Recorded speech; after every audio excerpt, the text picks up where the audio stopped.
Hello, in this video I want to show you how to multiply in Google Sheets.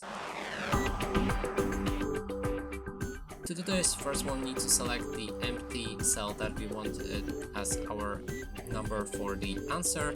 Then we're gonna multiply 800 by 1000. We need to enter the numbers, so we can go equal, then the number 1000, then the star, and now we can enter the number that we're gonna multiply it with. So we're gonna go with 800 and then hit the enter, and you should get your answer. And if you want to do it with between the cells, so you don't want to enter your own numbers, just replace, for example, 1000 with, in this example, C2, and 800 with C1. That way when we hit enter we'll get the same thing, but you can do it through the cells as well.